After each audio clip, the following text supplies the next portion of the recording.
जब मुगल साम्राज्य डगमगा रहा था और अफगान सरदार सत्ता के लिए आपस में लड़ रहे थे, तब एक नाम चमका, शेर शाह सूरी। एक ऐसा योद्धा जिसने न सिर्फ मुगलों को हराया बल्कि पूरे हिंदुस्तान की प्रशासनिक व्यवस्था को एक नई दिशा दी। मात्र 5 वर्षों के शासन में उसने कानून, सड़क, सराय और टैक्स प्रणाली जैसे ऐसे सुधार किए जो आज भी जिंदा हैं। अगर शेर शाह 10 साल और जीवित रहता तो शायद अकबर का सूरज कभी न उगता। ये कहानी है एक मामूली अफगान युवक की जिसने तलवार और बुद्धिमत्ता से भारत की तकदीर बदल दी। ये सिर्फ युद्ध की नहीं बल्कि दूरदृष्टि, शासन कौशल और इतिहास के एक अनसुने अध्याय की कहानी है।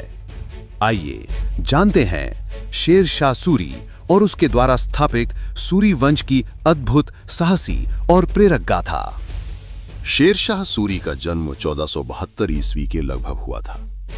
अधिकतर इतिहासकारों का मानना है कि उसका जन्म बिहार के सासाराम में हुआ, जबकि कुछ अन्य इतिहास स्रोत पंजाब के नांगल गांव को उसका जन्म स्थान बताते हैं। उसका असली नाम था फरीद खान। वो अफगानिस्तान के गौर प्रांत से आए एक बहादुर अफगान कबीले सूर जनजाति से ताल्लुक रखता था। सूर कबीला पश्तून जातीय समूह का एक अंग था। ये जनजाति 14वीं शताब्दी में भारत आई थी, पहले महमूद गजनवी के साथ और फिर लोदी वंश के दौरान। धीरे धीरे ये जनजाति भारत में, विशेषकर बिहार में बस गई। शेर शाह के दादा इब्राहिम खान सूर और पिता हसन खान सूर अफगानिस्तान से भारत आए थे और लोदी सल्तनत के अधीन कार्य करते हुए बिहार में जमींदारी प्राप्त की थी। हसन खान सासाराम में एक जागीर के मालिक थे जिनका शासन सीमित लेकिन स्थिर था। कुछ इतिहासकार उन्हें एक अफगान सरदार मानते हैं, जबकि कुछ उन्हें एक साधारण ग्रामीण जमींदार के रूप में वर्णित करते हैं। फरीद खान 8 भाई बहनों में से एक था। उसकी मां एक पठान महिला थी जिनका नाम अधिकतर इतिहास पुस्तकों में नहीं मिलता, हालांकि कुछ दस्तावेजों में उन्हें नूर जहां कहा गया है। एक धार्मिक, विचारशील और अनुशासन प्रिय महिला। शेर शाह का बचपन संघर्षों से भरा हुआ था। उसके पिता हसन खान का झुकाव उनकी दूसरी पत्नी और उसके पुत्रों की ओर अधिक था। फरीद को अक्सर अनदेखा किया जाता था और उसे परिवार की संपत्ति और जिम्मेदारियों से दूर रखा जाता था। ये उपेक्षा उसके आत्मसम्मान को गहरे तक प्रभावित करती रही। पढ़ाई के लिए फरीद को जौनपुर भेजा गया, जो उस युग में विद्वानों का एक प्रमुख केंद्र माना जाता था। वहां उसे फारसी, अरबी, तुर्की और हिंदवी भाषाएं सिखाई गई। उसने इतिहास, धर्मशास्त्र, राजनीति, तर्कशास्त्र और प्रशासनिक सिद्धांतों का गहन अध्ययन किया। उसके शिक्षक मौलवी दुआन ने एक बार कहा था, तेरा नाम फरीद है, लेकिन अगर तूने मेहनत की तो लोग तुझे शेर कहेंगे और इतिहास तुझे अमर कर देगा। जौनपुर में रहकर फरीद ने केवल किताबों से ही नहीं सीखा, बल्कि उसने राजनीति की चालें, प्रशासन की जटिलताएं और युद्ध की रणनीतियां भी व्यवहारिक रूप में समझी। फरीद के जीवन का सबसे प्रसिद्ध मोड़ आया एक दिन जब वो किशोर था। एक बार वो जंगल में शिकार के लिए गया। तभी एक भयंकर बाघ या शायद शेर ने उस पर हमला कर दिया। वहां मौजूद लोग डर से भाग खड़े हुए, लेकिन फरीद ने डटकर उसका सामना किया। उसने अकेले भाले से उस शेर को मार गिराया। ये वीरता देखकर वहां मौजूद अफगान सरदारों में से एक ने कहा, तू अब केवल फरीद नहीं, तू है शेर। तभी से उसे शेर खान की उपाधि दी गई और यही नाम आगे चलकर शेर शाह के रूप में इतिहास में अमर हो गया। जब शेर शाह ने अपने पिता से उपेक्षित होकर घर छोड़ा तो उसने बिहार के अफगान गुटों से संपर्क किया और लोदी वंश के अधीनस्थ अफगान शासकों की प्रशासनिक सेवा में प्रवेश किया। बिहार और बंगाल में शेर शाह ने अफगानों, बंगालियों और मुगलों से लगातार संघर्ष करते हुए अपना प्रभाव बढ़ाया। उसके नेतृत्व क्षमता, न्यायप्रियता और युद्ध नीति ने उसे लोगों के बीच सम्मान दिलाया। लोधी अफगान सूबेदार बहार खान लोदी उसकी वीरता और बुद्धिमत्ता से प्रभावित होकर उसे शेर खान की उपाधि से सम्मानित किया। शेर शाह ने सत्ता के लिए मुगल सम्राट बाबर के पुत्र हुमायूं से संघर्ष किया और उसे कई बार पराजित किया। विशेषकर कन्नौज की लड़ाई 1540 में हुमायूं को निर्णायक हार का सामना करना पड़ा और उसे भारत छोड़कर भागना पड़ा। शेर शाह ने दिल्ली और आगरा पर कब्जा किया और उत्तर भारत में एक शक्तिशाली प्रशासन स्थापित किया। मुगल बादशाह हुमायूं से उसकी दुश्मनी तब शुरू हुई जब शेर शाह ने बंगाल पर विजय प्राप्त की। शेर शाह की कई शादियां हुईं, जिनमें से प्रमुख थीं राबी बेगम, राइसा बेगम और राजा मालदेव की बहन एक राजपूत रानी, जिनसे उन्होंने एक रणनीतिक राजनीतिक गठबंधन किया। इन विवाहों के माध्यम से शेर शाह ने राजपूतों और अफगानों दोनों के बीच सम्मान और समर्थन अर्जित किया। उनकी पत्नियां पर्दे के पीछे रहकर प्रशासनिक सलाह भी देती थीं, जैसा कि फारसी इतिहासकार अब्बास खान सरवानी ने उल्लेख किया है। उनके पुत्रों में सबसे प्रमुख था इस्लाम शाह सूरी, यानी असली नाम जलाल खान, जिन्होंने शेर शाह की मृत्यु के बाद गद्दी संभाली। हालांकि वो अपने पिता जितने प्रभावशाली और कुशल शासक नहीं साबित हुए। शेर शाह का जीवन संघर्षों की कहानी के साथ साथ न्यायप्रियता और उदारता के किस्से भी समेटे हुए हैं। दोस्तों, वीडियो में आगे बढ़ने से पहले एक छोटी सी गुजारिश। अगर आप इस चैनल पर नए हैं या अब तक आपने सब्सक्राइब नहीं किया है तो अभी के अभी हमारे चैनल द हिस्ट्री कासल को सब्सक्राइब कर लीजिए और पास में दिख रही घंटी को भी दबा दीजिए। तो चलिए आगे बढ़ते हैं आज की कहानी की ओर। अब आगे बढ़ते हैं और शेर शाह के प्रशासन के बारे में चर्चा करते हैं। शेर शाह सूरी का शासनकाल केवल 5 वर्ष 1540 से 1545 का था, लेकिन इन 5 वर्षों में उन्होंने जो प्रशासनिक आधार रखा उसने आने वाले मुगलों से लेकर अंग्रेजों तक की शासन प्रणालियों को गहराई से प्रभावित किया। उनका प्रशासन तलवार से नहीं बल्कि कलम से चला और इसी ने उन्हें इतिहास का एक महान प्रशासक बना दिया। सड़क निर्माण और संचार व्यवस्था। शेर शाह ने ग्रैंड ट्रंक रोड का निर्माण करवाया, जो बंगाल के सोनार गांव से लेकर पेशावर तक फैली थी। ये सड़क लगभग 3400 किलोमीटर लंबी थी और भारत के पूर्व पश्चिम को जोड़ने वाली सबसे प्रभावशाली मार्ग बन गई। सड़क के किनारे हर 2 कोस यानी लगभग 4 किलोमीटर पर उन्होंने सराय यानी विश्राम गृह, पानी के कुएं और छायादार वृक्ष लगवाए। सरायों में हिंदू और मुसलमान सभी यात्रियों का समान रूप से स्वागत होता था। ये शेर शाह की धर्मनिरपेक्ष सोच का प्रतीक था। उन्होंने डाक प्रणाली की भी शुरुआत की। हर सराय में घोड़े और सवार उपलब्ध रहते, जो संदेशवाहकों को अगली चौकी तक तेजी से ले जाते। ये प्राचीन भारत की सबसे संगठित संचार प्रणालियों में से एक थी। मुद्रा और कर सुधार। शेर शाह ने चांदी का एक समान सिक्का चलाया जिसे रुपया कहा गया। ये वही रुपया है जो आज भी भारत की मुद्रा का आधार बना हुआ है। उनकी मुद्रा नीति को बाद में मुगलों और ब्रिटिशों ने भी अपनाया। भूमि और राजस्व व्यवस्था। शेर शाह ने भूमि की नापजोख के आधार पर उपज के अनुसार कर निर्धारण की व्यवस्था की। हर जमीन की उपज का अनुमान लगाकर न्याय संगत कर तय किया गया, जिसे नकद या अन्य में वसूला जाता था। उन्होंने पटवारी, कानूनगो और मुंशी जैसे प्रशासनिक पदों की नींव रखी, जो गांव स्तर पर भूमि और कर प्रणाली को संचालित करते थे। किसानों को राजस्व की लिखित रसीदें यानी पट्टे दी जाती थीं, जिससे जमींदारों द्वारा शोषण में कमी आई। न्याय व्यवस्था त्वरित और निष्पक्ष। शेर शाह न्यायप्रिय थे। वे कभी कभी भेष बदलकर आम जनता में जाकर शिकायतें सुनते थे। फैसले तेजी से बिना पक्षपात किए जाते थे। अमीर और गरीब में कोई भेद नहीं था। सेना और सैन्य प्रबंधन। शेर शाह ने सीधी भर्ती और सैन्य टैगिंग प्रणाली शुरू की। प्रत्येक घोड़े और सैनिक का रजिस्टर और पहचान चिन्ह तैयार कराया। सेना में भ्रष्टाचार रोकने के लिए निरीक्षण और घुड़सवारों की जांच होती थी। धर्म और समावेशिता। शेर शाह धार्मिक जरूर थे, लेकिन उन्होंने किसी एक धर्म को प्राथमिकता नहीं दी।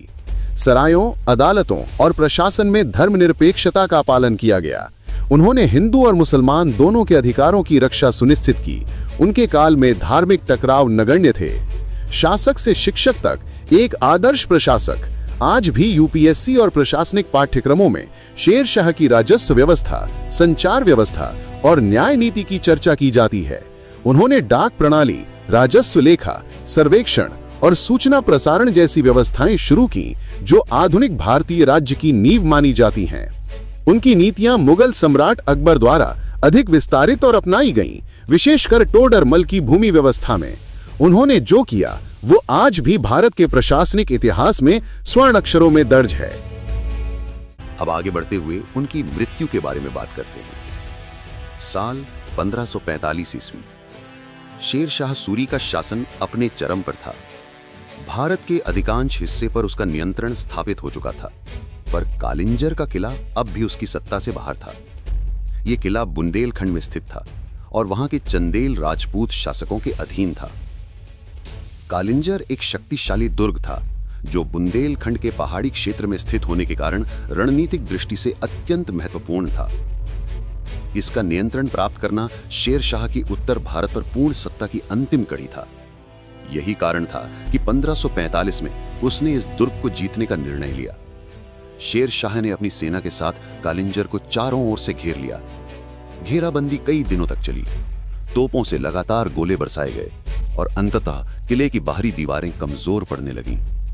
चंदेल सेना ने कड़ी प्रतिरोध किया, परंतु शेर शाह की योजना सफल होती दिखी। जब किला लगभग विजय के निकट था, उस समय एक तोप से निकली चिंगारी पास के बारूद के भंडार तक पहुंच गई। अचानक हुआ भयंकर विस्फोट चारों ओर आग की लपटों में बदल गया। शेर शाह उस समय किले के निकट मोर्चे पर मौजूद था और विस्फोट की चपेट में आ गया। वो बुरी तरह झुलस गया और गंभीर रूप से घायल हो गया। जलने की गंभीर अवस्था में उसने 2 दिन तक पीड़ा झेली और अंततः 22 मई 1545 को उसकी मृत्यु हो गई। कालिंजर का किला जीत लिया गया। यह भारत में शेर शाह की अंतिम सैन्य विजय थी, पर यह विजय ही उसकी मृत्यु का कारण बनी। शेर शाह का अंतिम संस्कार सासाराम, बिहार में किया गया।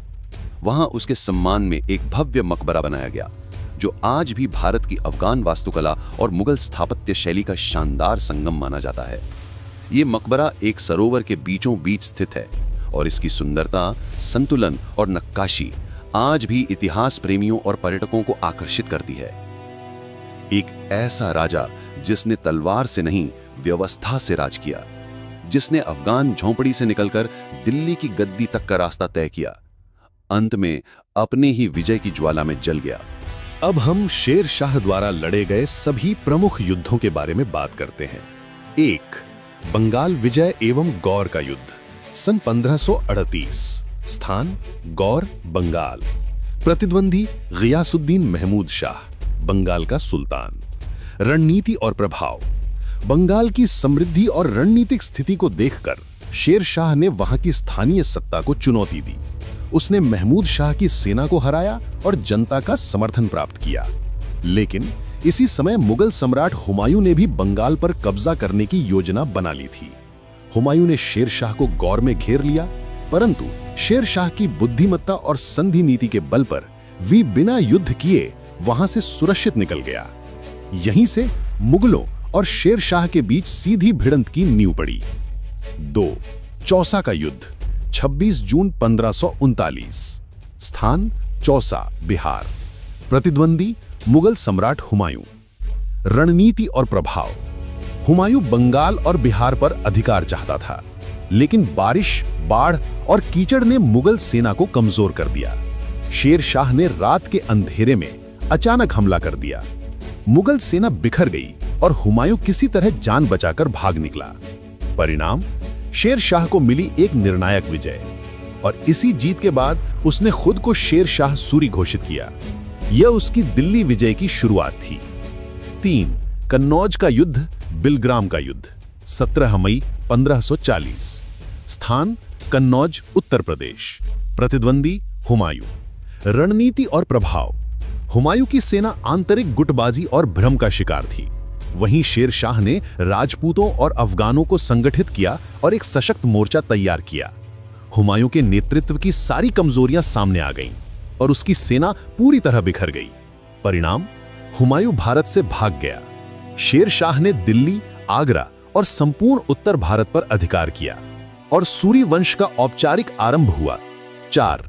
राजपुताना अभियान, 1542 से 1544। स्थान मारवाड़, मेवाड़ और अजमेर क्षेत्र। प्रतिद्वंदी राव मालदेव राठौड़, मारवाड़ के राजा। रणनीति और प्रभाव। शेर शाह ने एक चतुर चाल चली। उसने एक जाली पत्र तैयार कराया जिसमें दिखाया गया कि राव मालदेव के 2 सेनापति गद्दार हैं। राजपूत सेना भ्रमित हो गई और पीछे हटने लगी। परिणाम, शेर शाह ने मारवाड़ के कुछ क्षेत्रों पर अधिकार कर लिया, लेकिन यह अस्थायी विजय थी क्योंकि राजपूत सेनाएं बाद में फिर से संगठित हुईं। 5. ग्वालियर और चंदेरी का अधिग्रहण 1543 से 1544। स्थान ग्वालियर और चंदेरी। प्रतिद्वंदी स्थानीय राजपूत जागीरदार। रणनीति और प्रभाव। शेर शाह की योजना थी बुंदेलखंड और मालवा को अपने अधीन करना। इस क्षेत्र में उसकी पकड़ साम्राज्य को मध्य भारत तक फैलाने के लिए आवश्यक थी। उसने कुशल घेराबंदी की और बिना अधिक हानि के दोनों किले अपने अधीन कर लिए। परिणाम, ग्वालियर और चंदेरी की विजय ने शेर शाह को मध्य भारत में स्थायी सत्ता दी। अब उसका साम्राज्य दिल्ली से लेकर बंगाल और मध्य भारत तक विस्तृत हो चुका था। 6. कालिंजर का युद्ध 1545। स्थान कालिंजर किला, बुंदेलखंड। प्रतिद्वंदी चंदेल राजपूत शासक। रणनीति और प्रभाव। कालिंजर का किला सामरिक दृष्टि से अत्यंत महत्वपूर्ण था। शेर शाह ने इस दुर्ग को घेर लिया और दीवारें तोड़ दी। जब जीत निश्चित लगने लगी, तभी एक तोप से निकली चिंगारी बारूद के भंडार तक पहुंच गई। परिणाम, भयंकर विस्फोट हुआ और शेर शाह गंभीर रूप से झुलस गया। कुछ दिनों तक जीवित रहने के बाद 22 मई 1545 को शेर शाह सूरी का निधन हो गया। शेर शाह सूरी का सैन्य अभियान सिर्फ युद्ध नहीं था, वह एक रणनीतिक चक्रव्यूह था जिसमें छिपे थे राजनीति के गुर, मनोविज्ञान की समझ और प्रशासन की नींव। उसने हुमायूं जैसे सम्राट को पराजित किया, उसने राजपूतों जैसे वीरों से सीधी टक्कर ली, उसने भारत के पूर्व से पश्चिम तक एक मजबूत शासन प्रणाली खड़ी की, और वह अपनी मृत्यु से पहले एक न्यायपूर्ण, संगठित और स्थायी राज्य की नींव रख गया। और अंत में शेर शाह की विरासत के बारे में चर्चा करें। शेर शाह सूरी की मृत्यु के बाद उसका पुत्र इस्लाम शाह सूरी यानी असली नाम जलाल खान गद्दी पर बैठा। वो प्रशासनिक रूप से सक्षम था, लेकिन उसमें अपने पिता जैसी दूरदर्शिता और राजनीतिक सूझबूझ नहीं थी। इस्लाम शाह की मृत्यु यानी 1554 में उत्तराधिकार को लेकर गृहयुद्ध शुरू हो गया। विभिन्न दावेदारों आदिल शाह सूरी, सिकंदर शाह सूरी और मुबारक शाह सूरी के बीच सत्ता के लिए संघर्ष छिड़ गया। इसी संघर्ष के दौरान एक नई शक्ति उभरी, हेमचंद्र विक्रमादित्य, जिसे संक्षेप में हेमू कहा जाता है। हेमू एक हिंदू व्यापारी परिवार से था, लेकिन वो अद्भुत सैनिक, रणनीतिकार और प्रशासक निकला। आदिल शाह की सेना में बढ़ते बढ़ते वो सेनापति और फिर प्रधानमंत्री बना। उसने मुगलों के खिलाफ कई सफल युद्ध किए और दिल्ली पर अधिकार कर लिया। उसने दिल्ली की गद्दी पर बैठकर विक्रमादित्य की उपाधि धारण की और सूरी साम्राज्य को पुनर्जीवित करने का प्रयास किया। लेकिन 1556 में अकबर के संरक्षक बैरम खान की रणनीति और मुगल सेना की ताकत के सामने हेमू टिक नहीं सका। 14 अक्टूबर 1556 को तीसरी पानीपत की लड़ाई में हेमू पराजित हुआ। उसे बंदी बनाकर अकबर के सामने लाया गया और वहीं उसका वध कर दिया गया। 1556 में सूरी वंश का अंत हो गया। हेमू की मृत्यु के साथ ही सूरी वंश का औपचारिक पतन हो गया। मुगल सम्राट हुमायूं पहले ही 1555 में भारत में लौट चुका था। पानीपत की विजय के बाद अकबर की सत्ता स्थिर हुई और भारत में मुगल काल का पुनरारंभ हुआ। शेर शाह सूरी का शासनकाल केवल 5 वर्ष का था, पर उसने जो प्रशासनिक नींव रखी वो सदियों तक कायम रही। उसकी मृत्यु के बाद भले ही उसका वंश न बच सका, पर उसकी बनाई व्यवस्थाएं, सड़कें, सिक्के और न्याय नीति आज भी भारत की राजनीतिक स्मृति में जीवित हैं। रुपया प्रणाली। शेर शाह द्वारा शुरू किया गया चांदी का रुपया आज भी भारतीय मुद्रा का आधार है। ग्रैंड ट्रंक रोड यानी जीटी रोड, पश्चिम के पेशावर से पूर्व के बंगाल तक 3400 किलोमीटर लंबी सड़क आज भी कार्यशील है। डाक प्रणाली। हर 2 कोस पर सराय और संदेशवाहक। अंग्रेजों ने इसी को आधार बनाकर भारतीय पोस्ट सिस्टम तैयार किया। भूमि सुधार और कर प्रणाली। भूमि की नाप जोख, कर निर्धारण और रसीद व्यवस्था। अकबर ने बाद में इसी प्रणाली को विस्तारित किया। न्याय। राजा का सबसे बड़ा धर्म है न्याय। शेर शाह ने इसे निभाया और भ्रष्टाचार पर कठोर दंड दिए। सासाराम बिहार में स्थित शेर शाह का मकबरा आज भी अफगान स्थापत्य और मुगल कला का अद्भुत संगम है। शिक्षा और प्रशासनिक अध्ययन में अमर योगदान। यूपीएससी, एसएससी और विभिन्न राज्य सेवा परीक्षाओं में शेर शाह की नीतियां आज भी पढ़ाई जाती हैं। ब्रिटिशों ने उसकी सड़क प्रणाली, सिक्का व्यवस्था और न्याय नीति को सराहा और अपने शासन में लागू किया। अकबर के राजस्व मंत्री टोडरमल ने शेर शाह की नीतियों को अपनाकर उसे और अधिक व्यवस्थित किया। विवाद और बहस। शेर शाह सूरी बनाम अकबर। क्या शेर शाह सूरी अकबर से बेहतर प्रशासक था, या अगर शेर शाह 10-15 साल और जीवित रहता तो क्या मुगल साम्राज्य दोबारा खड़ा हो पाता? कई इतिहासकारों का मानना है कि अगर शेर शाह जीवित रहता तो भारत का इतिहास कुछ और ही होता। उसने युद्ध से अधिक प्रशासन और नीतियों से राज किया, यही उसे महान बनाता है। अगर एक साधारण जमींदार का बेटा भारत का सबसे सक्षम प्रशासक बन सकता है तो तुम भी बन सकते हो अपने जीवन के शेर शाह। ये समापन नहीं, ये उस शेर की गूंज है जिसकी गाथा सदियों तक सुनाई देती रहेगी। शेर शाह सूरी एक सम्राट नहीं, एक संस्था। तो दोस्तों, अगर आपको ये ऐतिहासिक यात्रा पसंद आई हो तो इस वीडियो को लाइक करें, नीचे कमेंट करके बताएं आपको कैसा लगा, और अपने दोस्तों व परिवार के साथ शेयर जरूर करें ताकि हमारा इतिहास हर घर तक पहुंचे। आपके एक एक लाइक और कमेंट से हमें नई कहानियां लाने की प्रेरणा मिलती है। हम फिर मिलेंगे द हिस्ट्री कासल पर एक और रोचक और प्रेरणादायक किस्से के साथ।